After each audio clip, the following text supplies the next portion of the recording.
Hello everyone, welcome back to my channel education Adda 9। और आज का हमारा टॉपिक है इकोलॉजिकल पिरामिड, और हिंदी में इसको पारिस्थितिकीय पिरामिड भी कहते हैं। ये रिप्रेजेंट करता है relationship between the number, biomass and energy content of the producer and consumer of different order in any ecosystem. यानी पिरामिड को जीवित जीवों की संख्या, ऊर्जा और बायोमास के आधार पर तैयार किया गया है। पारिस्थितिक तंत्र में ये पारिस्थितिक तंत्र यानी टाइप्स ऑफ इकोलॉजिकल पिरामिड को 3 टाइप्स में डिवाइड किया गया है। पिरामिड ऑफ नंबर, संख्या का पिरामिड। दूसरा पिरामिड ऑफ बायोमास, भार का पिरामिड। और तीसरा है भार यानी जीव भार का पिरामिड। और तीसरा है पिरामिड ऑफ एनर्जी, ऊर्जा का पिरामिड। तो पहला हम देखते हैं पिरामिड ऑफ नंबर। नंबर का जो पिरामिड है वो अपराइट और इन्वर्टेड दोनों तरह से हो सकता है, यानी सीधा और उल्टा। और सभी केसेस में नंबर ऑफ पिरामिड जो होते हैं यानी पिरामिड ऑफ नंबर, इनमें रिलेशन जो है वो उत्पादक और उपभोक्ता के बीच देखा जाता है, उनके नंबर्स के बीच में। तो यहाँ पर हम एक डायग्राम देख रहे हैं, और ये जो डायग्राम है वो है बॉन्ड का। यहाँ पर जो उत्पादक हैं यानी जो प्रोड्यूसर हैं सबसे बॉटम पर हैं, जैसे डाइटम्स और एल्गी। तो यहाँ पर इनकी नंबर्स ज़्यादा है, हाँ, और जस्ट इससे ऊपर यानी इनके पास जो एनर्जी है वो भी ज़्यादा होगी, और बायोमास का हम आगे देखेंगे इसमें। तो यहाँ पर जो डाइटम्स ऑफ एल्गी हैं ये प्रोड्यूसर हैं। इससे जस्ट ऊपर का जो ट्रॉफिक लेवल है यहाँ पर प्राथमिक उपभोक्ता हैं, जिनको जूप्लैंक्टन्स बोलेंगे। और जूप्लैंक्टन से ऊपर की तरफ फिशेस, क्रैब्स के लार्वा हैं, ठीक है, छोटी फिशेस बोल लीजिए इनको, छोटी मछलियाँ हैं। ये दूसरे नंबर के उपभोक्ता हैं जो कि उपभोग करते हैं जूप्लैंक्टन्स को। फिशेस, क्रैब्स के जस्ट ऊपर का जो शीर्ष बोल सकते हैं पोषण स्तर है, वहाँ पर लार्ज साइज़ की फिशेस हैं, लेकिन ये संख्या में कैसी हैं, धीरे धीरे अब कम होती जा रही हैं। तो ऊपर जाकर जो पिरामिड है वो कैसा होता जा रहा है, नैरो यानी संकीर्ण होता जा रहा है। तो यहाँ पर हम बात करते हैं कि अगर पॉन्ड का है तो ये जो पिरामिड है वो कैसा है, सीधा है, अपराइट है। आगे देखते हैं हम।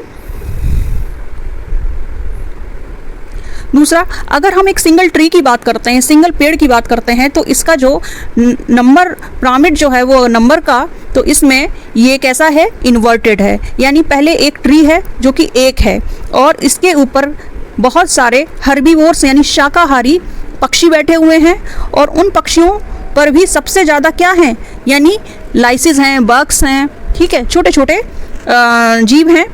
तो इस तरह का जो संख्या का जो पिरामिड है वो कैसा होगा, सदैव उल्टा होगा। आगे देखते हैं pyramid of biomass. Pyramid of biomass ये रिप्रेजेंट करता है कि जो ऑर्गेनिज्म है प्रत्येक ट्रॉफिक लेवल में उसका वेट, ठीक है, उसका वजन। So it represents the total weight of the organism in each trophic level in a given sample. So it can be represent, ये represent करता है ड्राई वेट को, किसमें, ग्राम और calories per unit area. Pyramid of biomass, जैसा कि हम diagram में देख रहे हैं कि ये भी कैसा हो सकता है, अपराइट और मे बी इन्वर्टेड हो सकता है। जैसा कि हमने बात की थी कि अगर पॉन्ड की हमने बात की थी, जो नंबर ऑफ पिरामिड था, तो वहाँ पर पॉन्ड का अपराइट था, लेकिन जब हम यहाँ पर देख रहे हैं पॉन्ड का वो कैसा है, इन्वर्टेड है। इक्वेटिक जो इकोसिस्टम है वो कैसा है, उसका बायोमास का पिरामिड इन्वर्टेड है। ये याद रखने वाली बात है, और इसी में जो है हम कंफ्यूज हो जाते हैं जब भी हमसे क्वेश्चन पूछे जाते हैं। तो यहाँ पर देखिए, जबकि जो हमने फॉरेस्ट का अगर बात करते हैं तो फॉरेस्ट का कैसा हो जाएगा, एक पिरामिड ऑफ नंबर का उसमें बात करते हैं अगर फॉरेस्ट का, तो एक स्पिंडल शेप है, यानी कि ट्रीज होंगे, फिर बर्ड या एलिफेंट्स होंगे, और देन उसके ऊपर जो है लाइन और टाइगर होंगे। तो यहाँ पर कैसा है, इसका फॉरेस्ट का कैसा है, अपराइट है। आगे देखते हैं पिरामिड ऑफ एनर्जी। एनर्जी का जो पिरामिड यानी जो ऊर्जा का प्रवाह है, वह पिरामिड जो किसी भी पारिस्थितिक तंत्र में एक विशिष्ट, ठीक है, एक विशिष्ट जो फूड चेन है, खाद्य श्रृंखला में प्रत्येक ट्रॉफिक लेवल यानी पोषी स्तर के कुल जो एनर्जी प्रवाह होता है एक पोषी स्तर से दूसरे स्तर पर, जो उनका प्रवाह होता है उसको दर्शाता है कि एक ट्रॉफिक लेवल से दूसरे ट्रॉफिक लेवल में एनर्जी का कितना प्रवाह हो रहा है। तो a pyramid of energy shows the flow of energy from one trophic level of a community to the next. So the shape of pyramid of energy is always, यहाँ पर देखिए, यहाँ पर ये नहीं कह सकते कि अपराइट हो सकता है या फिर इन्वर्टेड हो सकता है। इसका जो एनर्जी का जो पिरामिड है वो हमेशा कैसा रहेगा, अपराइट रहेगा। दूसरा यहाँ पर लिंडमैन का 10% लॉ भी यहाँ पर अप्लाई होता है। जैसे प्रोड्यूसर के पास जो है, जो प्रोड्यूसर है यानी उत्पादक है सबसे निचले स्तर पर, तो वहाँ पर एनर्जी सबसे ज़्यादा होगी। अगर मान लीजिए यहाँ पर 10,000 कैलोरी है तो ऊपर जो प्राइमरी कंज्यूमर है उसका 10% जा रहा है यानी कि 1,000 जा रहा है, और जस्ट ऊपर सेकेंडरी कंज्यूमर पर उसका 10% यानी 100 किलो कैलोरी जा रहा है, और सेकेंडरी कंज्यूमर से टर्सरी कंज्यूमर तक जो एनर्जी का जो प्रवाह है, फ्लो है, वो कितना जा रहा है, 10 किलो कैलोरी। तो ये पिरामिड ऑफ एनर्जी है। कैसा होता है, हमेशा सीधा होता है। बात करते हैं यहाँ पर कुछ इसी से रिलेटेड क्वेश्चंस की, तो आइए देखते हैं। पहला है, this ecosystem has the maximum biomass. ये जो इकोसिस्टम है, इस इकोसिस्टम में सबसे ज़्यादा जो बायोमास है वो किसका होगा, ठीक है। तो यहाँ पर द मैक्सिमम बायोमास जो होगा वो होगा फॉरेस्ट इकोसिस्टम का।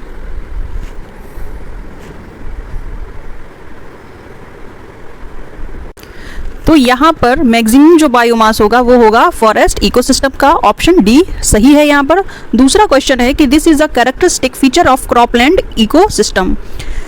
क्रॉपलैंड इकोसिस्टम का क्या कैरेक्टरिस्टिक फीचर होगा, तो यहाँ पर लीस्ट जेनेटिक डाइवर्सिटी पाई जाएगी। क्रॉपलैंड इकोसिस्टम में सबसे कम विविधता, यानी जो जेनेटिक डाइवर्सिटी जो है सबसे कम होगी, least genetic diversity. Third question है, at the producer level if the 20 joule of energy is trapped, 20 joule जो है वो एनर्जी को ट्रैप करता है, then how much energy will be available to a peacock as a food in the subsequent chain. तो यहाँ पर plant जो है, अगर प्रोड्यूसर प्लांट है तो प्लांट के पास जो होगी 20 जूल एनर्जी है सबसे ज़्यादा। तो माइस के पास जो है, माइस के पास उसका 10% मान लीजिए, तो कितना हो जाएगा। पूछ क्या रहा है कि within the how much energy will be available to the peacock as a food. तो यहाँ पर जो रूल के अकॉर्डिंग 10% जो रूल है लिंडमान का, उसके अकॉर्डिंग पीकॉक तक जो एनर्जी का ट्रांसफ़र होगा उसमें ऑप्शन बी हो जाएगा 0.02 जूल। आगे देखते हैं। फोर्थ क्वेश्चन है, who develop ecological pyramid for the first time. First time जो इकोलॉजिकल पिरामिड है उसको किसने दिया था, तो यहाँ पर जो राइट आंसर होगा वो होगा चार्ल्स एल्टन ने, ऑप्शन बी। फिफ्थ क्वेश्चन है कि where we can find the inverted pyramid of biomass. Biomass यानी उल्टा जो पिरामिड है, बायोमास का जो उल्टा पिरामिड है वो किस में पाया जाता है। हमने सबसे पहले थ्योरी में देखा था कि जो उल्टा पिरामिड है बायोमास का, बायोमास की बात कर रहे हैं, तो यहाँ पर वो होगा एक्वेटिक इकोसिस्टम का, ठीक है, ऑप्शन बी। जबकि पिरामिड ऑफ नंबर में इसका कैसा था, अपराइट था, लेकिन बायोमास में यहाँ पर इसका इन्वर्टेड हो जाएगा, एक्वेटिक इकोसिस्टम हो जाएगा, इन्वर्टेड होगा। सिक्स क्वेश्चन है कि the how can be indicate the accurate energy passed at each trophic level. तो यहाँ पर जो एनर्जी पास हो रही है एक्यूरेटली प्रत्येक ट्रॉफिक लेवल में, तो वो किसके द्वारा पता चलेगा, कौन सी पिरामिड के द्वारा पता चलेगा। तो यहाँ पर जो राइट आंसर है वो होगा B, by the help of pyramid of biomass. इसी के आधार पर हमें पता चलेगा कि एनर्जी का जो फ्लो है वो कितना पहुँच रहा है प्रत्येक ट्रॉफिक लेवल में, यानी बायोमास से। सेवंथ क्वेश्चन है कि what is the significance of shape of the pyramid of energy. यहाँ पर पूछा गया है कि जो एनर्जी का जो पिरामिड है उसका सिग्निफिकेंस क्या है, मतलब कैसा होगा। सिग्निफिकेंस यही है कि एनर्जी का प्रवाह जो है यानी एनर्जी फ्लो है वो बॉटम टू टॉप तक जाते जाते कैसी हो रही है, कम हो रही है। तो यहाँ पर राइट आंसर होगा option A, it shows the decrease in energy, energy का घटाव हो रहा है। आगे देखते हैं। 8th क्वेश्चन है, in an energy pyramid which way does energy transfer occur. Energy pyramid में एनर्जी ट्रांसफर पाया जाता है कैसा? तो फ्रॉम, इस ऑप्शन दिया गया है from both top to bottom और bottom to top of pyramid, and from, और बी ऑप्शन दिया गया from middle of pyramid, and C दिया गया है from top to the bottom of pyramid and from bottom to the top of pyramid. तो energy का जो flow है वो हमने देखा है हमेशा कैसा हो रहा है, प्रोड्यूसर टू कंज्यूमर हो रहा है, यानी कि बॉटम पर कौन होगा, प्रोड्यूसर होंगे, और टॉप पर कौन होंगे, कंज्यूमर होंगे। तो यहाँ पर जो एनर्जी का फ्लो है वो कैसा, ट्रांसफर कैसा हो रहा है, from bottom to the top of pyramid. Option D इसका राइट आंसर है। अगला क्वेश्चन है 9 नंबर का, the pyramid of energy shows the relationship between energy and trophic level. जो ऊर्जा का पिरामिड है यानी pyramid of energy shows the relationship between energy and trophic level. कैसा, ये सही है या गलत है? It is a true. तो ये आंसर कैसा है, सही है, सही है। ये जो है आपका शो कर रहा है ट्रॉफिक लेवल का एनर्जी से रिलेशन है। अगला क्वेश्चन है 10 नंबर, how many type of ecological pyramid are there. हमने पहले ही देखा कि जो ट्रॉफिक इकोलॉजिकल पिरामिड हैं वो 3 तरह के होते हैं, pyramid of number, pyramid of biomass and pyramid of energy. तो यहाँ पर ऑप्शन सी ठीक होगा, 3 होंगे पिरामिड। नंबर ऑफ पिरामिड कितने होंगे, 3। तो आई होप यहाँ तक आपको क्वेश्चन आंसर और थ्योरी का कॉन्सेप्ट जो है वो समझ में आया होगा, और समझ में आया है तो आगे भी हम इस तरह के वीडियोस लाएंगे। उसके लिए नोटिफिकेशन आपको सबसे पहले मिले, लाइक शेयर एंड सब्सक्राइब करें।